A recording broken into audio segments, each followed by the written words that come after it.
sucedió en Emaús? Es nada menos que la invitación que Jesús el Cristo le hace a la humanidad para venir a reconocerlo como Dios, Señor y Salvador.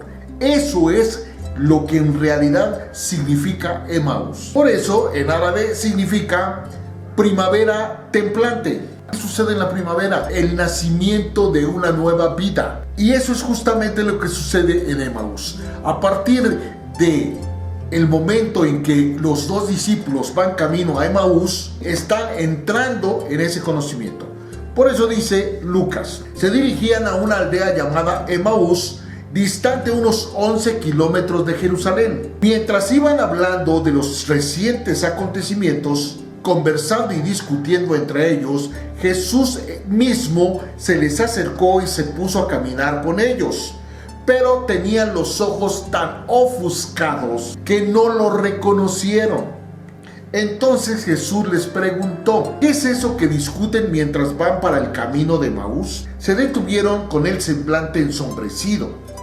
Y uno de ellos, llamado Cleofas, le contestó, seguramente tú eres el único en toda la región, en toda Jerusalén, que desconoce completamente lo que ha acontecido, que no te has enterado de lo que ha pasado allí estos días. Jesús preguntó, pues ¿qué ha pasado? Y ellos le dijeron, lo de Jesús de Nazaret, que era un profeta poderoso en hechos y palabras, delante de Dios y de todo el pueblo. Los jefes de nuestros sacerdotes y nuestras autoridades lo entregaron para que lo condenaran a muerte y lo crucificaran.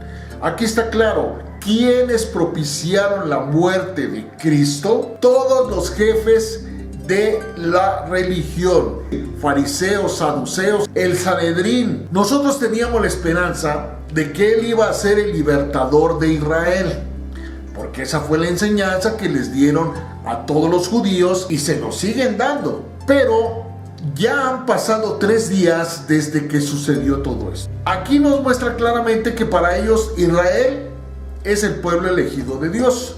Pero lo que no saben o no sabían en ese momento, y que tampoco lo saben hoy en día, es que Israel somos todos nosotros que creemos que Dios es nuestro único camino a seguir. Es decir, que buscamos a Dios y lo encontramos. Esa es la definición clara de Israel, y eso ya lo hemos visto a través de muchos capítulos de Escudriñando tu Palabra. Nosotros teníamos la esperanza de que iba a ser el libertador de Israel, pero ya han pasado 3 días desde que sucedió todo esto. Verdad es que algunas mujeres de nuestro grupo nos han desconcertado, pues fueron de madrugada al sepulcro. Y al no encontrar su cuerpo, volvieron diciendo que también les habían aparecido unos ángeles y les habían dicho que él está vivo. Algunos de los nuestros acudieron después al sepulcro, lo encontraron todo tal y como las mujeres habían dicho, pero a él, a Jesús, no lo encontraron, no lo vieron. Jesús entonces les dijo, qué lentos son para comprender y cuánto les cuesta creer lo dicho por los profetas. Ojo, qué lentos son para comprender, porque tenemos que tener muy en cuenta que la comprensión viene después del conocimiento aplicado a la sabiduría, que la unión de conocimiento con sabiduría nos da la inteligencia para comprender. Para eso nos sirve la inteligencia. Por eso Jesús dijo, qué lentos son para comprender y cuánto les cuesta creer lo dicho por los profetas. Porque ya vimos que los profetas en el Antiguo Testamento habían hablado claramente de que esto iba a ser un acontecimiento y que ellos estaban siendo testigos presenciales de lo que no comprendían. Y es lo mismo que está sucediendo en pleno siglo XXI. No hemos comprendido que no tenemos por qué vivir como esclavos, que no tenemos por qué ser manipulados, que no tenemos por qué ser violentados, porque tenemos al Rey de Reyes y Señor de Señores como nuestro Dios, nuestro Señor y nuestro Salvador.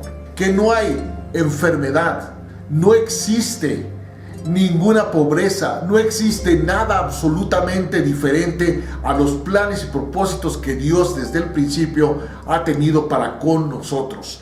el pueblo Israel que busca a Dios y lo encuentra. Si encontramos al Todopoderoso, al Omnisciente, al Omnipresente, al Altísimo y Viviente, ¿qué puede suceder para aquel que ha encontrado aquel que todo lo puede, aquel que todo lo sabe, aquel que está en todas partes, aquel que es altísimo y que vive, que está vivo, no está muerto?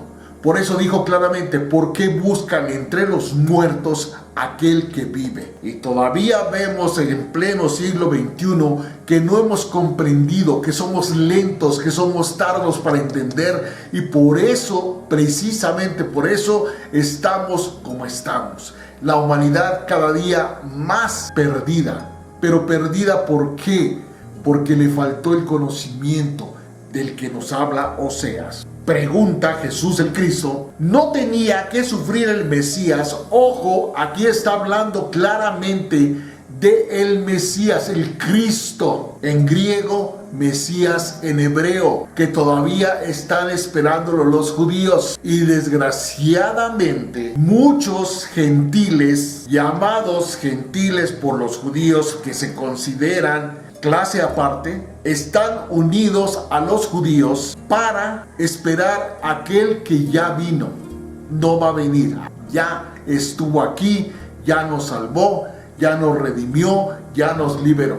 ¿No tenía que sufrir el Mesías todo esto antes de ser glorificado? Ahí está, era parte del plan, era parte de lo que tenía que suceder. Pero cuando hablamos de un plan, no es un plan que Dios tenía para manipular o masacrar a su hijo, sino para salvar a la humanidad. Y empezando por Moisés, el primer profeta, y siguiendo por todos los profetas, les explicó cada uno de los pasajes de las Escrituras que se referían a él mismo, al Cristo, de tal manera que los judíos que iban para el camino de Emaús, al encuentro de esa invitación que Jesús el Cristo les está haciendo, comprendieran quién en realidad de verdad era Él. Cuando llegaron a la aldea, cuando llegaron a esa primavera de ese nacimiento espiritual, Jesús hizo ademán de continuar adelante. Y la Biblia es clara cuando nos dice que hizo el ademán, porque las intenciones de Jesús no eran seguir de largo, sino esperar a ver si ya habían entendido todo lo que les había explicado de las Santas Escrituras que hablaban acerca de él mismo. Pero ellos le dijeron, insistiendo mucho: quédate con nosotros, porque atardece ya y la noche se echa encima. Jesús entró y se quedó con ellos, y luego, cuando se sentaron juntos a la mesa, Jesús tomó el pan, dio gracias a Dios, lo partió y lo dio. Pero ellos, insistiendo mucho, le dijeron: quédate con nosotros porque ya es de noche, ya se está oscureciendo. Jesús entró y se quedó con ellos. Luego, cuando se sentaron junto a la mesa, Jesús tomó el pan, dio gracias a Dios, lo partió y lo dio. Fíjense las acciones que Jesús hizo. Jesús tomó el pan, dio gracias a Dios, lo partió y lo dio. Espíritu, mente, corazón y cuerpo actuando en sincronía, en una comprensión absoluta de quién es el Cristo que estaba sentado delante de ellos. En aquel momento, en ese mismo instante, se abrieron los ojos de su entendimiento y los oídos de su comprensión de los discípulos, y lo reconocieron, pero él desapareció de su vista. Cuando nos cae el 20, cuando nos cae el centenario, cuando alcanzamos la iluminación, entonces ya lo que sigue es el conocimiento,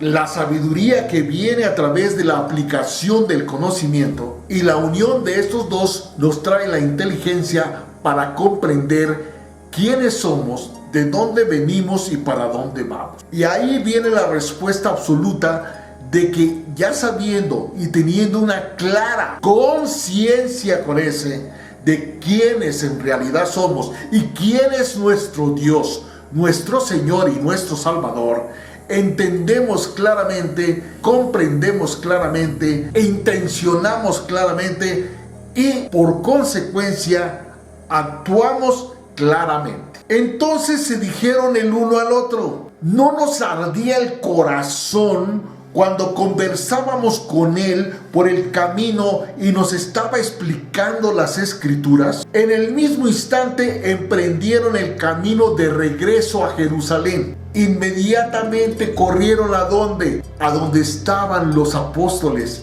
a donde estaban los discípulos, para que de ahí se esparciera esta información extraordinaria de que Jesús el Cristo está vivo, que está sentado a la diestra, como dice Romanos 11, y a partir de ese instante nada volvió a ser exactamente igual para ninguno de los apóstoles, para ninguno de los discípulos, que siendo judíos terminaron completamente de comprender la realidad de lo que las escrituras estaban hablando acerca de Jesús el Cristo. Entonces nos damos cuenta que el Antiguo Testamento nos muestra a un Dios exclusivo para los judíos, y el Nuevo Testamento nos muestra al Dios verdadero, al verdadero Dios, aquel que es el Dios de toda la humanidad, no aquel que tiene un pueblo elegido, sino al Todopoderoso, al omnisciente, omnipresente, al altísimo y viviente Dios, que es el único al que debemos ser fieles, seguirlo y tener claro qué fue lo que sucedió. Y por eso regresaron a Jerusalén, donde encontraron reunidos a los 11 y a todos los demás. Ahí nació lo que en pleno siglo XXI nos siguen ocultando, nos siguen tapando, nos siguen cubriendo. No quieren que entendamos que nuestro Dios está vivo y está dentro del templo en el cual ha decidido habitar, que somos nosotros. No es una iglesia hecha de piedra ni de cemento, es un templo de carne y hueso que está haciendo todo por recibir a Cristo como Dios, Señor y Salvador. ¿Qué les dijeron? Es cierto que el Señor ha resucitado y se ha aparecido a Simón. Ellos, por su parte, contaron lo que les había sucedido en el camino y cómo habían reconocido a Jesús cuando partía el pan. Entonces tenemos que tomar en cuenta que posiblemente estos dos discípulos hayan sido apóstoles, porque estaban sentados en el momento en que lo reconocieron, como cuando partió el pan antes de morir, y ahora parte el pan para mostrar claramente que Él es el mismo, pero que ahora ha vencido la muerte. Eso es lo que nos ocultan, eso es lo que no quieren que sepamos. ¿Qué nos dice Lucas acerca de cuando se aparece Él a sus discípulos? Ya no se apareció solamente a los dos de Emaús, sino que ahora va directamente a encontrarse con sus discípulos. Y Lucas 24, 36, 49 dice lo siguiente: todavía estaban hablando de estas cosas cuando Jesús se puso en medio de ellos y les dijo: la paz sea con ustedes. Por eso es importante que entendamos que para poder construir, edificar algo en nuestra vida, en todas y cada una de las áreas de nuestra vida, es importante, es vital que tengamos paz. Y no es gratuito que la única manera de que podamos tener paz es que tengamos una estabilidad económica. Fíjense lo paradójico que es esto, que la única manera de poder tener una estabilidad emocional sea a través de tener una estabilidad económica. Por eso vemos las riquezas que tuvo Salomón. Por eso nos damos cuenta de los 40 años de su reinado, en los cuales estableció todo lo necesario para construir un templo. Pero no tenemos que enfocarnos en el templo hecho de piedra que todavía los judíos quieren volver a rehacer, porque ese es absolutamente irrelevante. El templo que tenemos que construir es el cuerpo de Cristo. Es decir, nosotros somos templos vivos de el Espíritu Santo de Dios. Por eso nos dejó claramente estipulado que Él se iría para estar sentado a la diestra del Todopoderoso, pero que no nos dejaría huérfanos porque habría de venir.